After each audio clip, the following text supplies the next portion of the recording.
What do you do the moment your paycheck hits your account? First rent, then groceries, then the EMI, then DoorDash, then a friend's birthday, then gas, then subscriptions, and whatever is left, that's what gets saved.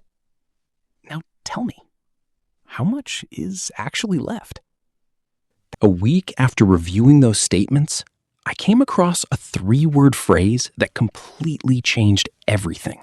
3 words. And today, I'm going to share them with you. But first, let's understand what's really happening, because most people treat the symptoms, not the disease. This is the default financial operating system most people use.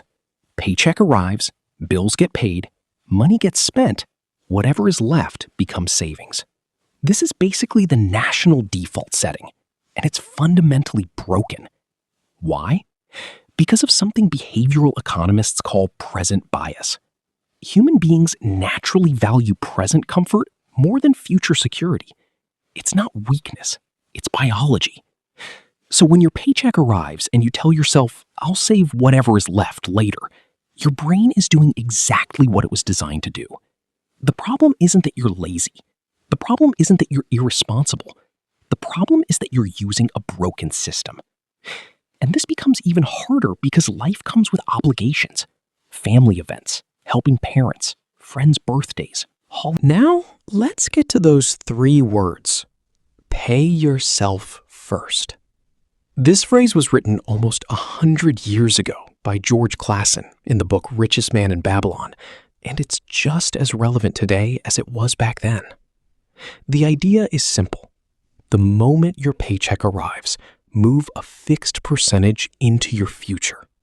Before rent, before groceries, before anything else. Automated, without thinking. Then, because one day you'll be tired. One day you'll have an emergency. One day you'll simply forget. Set up an automatic transfer, a standing instruction, an automatic investment, whatever works. Schedule it for 1 or 2 days after payday. Then let the system handle the rest. Step 4, the destination.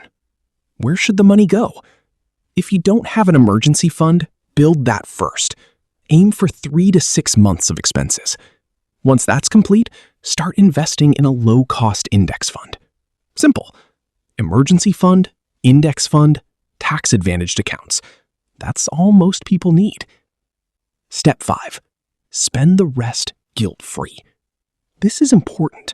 Once your savings have been moved automatically, stop feeling guilty about every coffee, meal, or small purchase. If you've already paid your future self first, the remaining money is meant to be used. Enjoy it. That's the whole point. Now, let me show you what happened when I implemented this. In March, I set up an automatic transfer of about $100 per month into an index fund.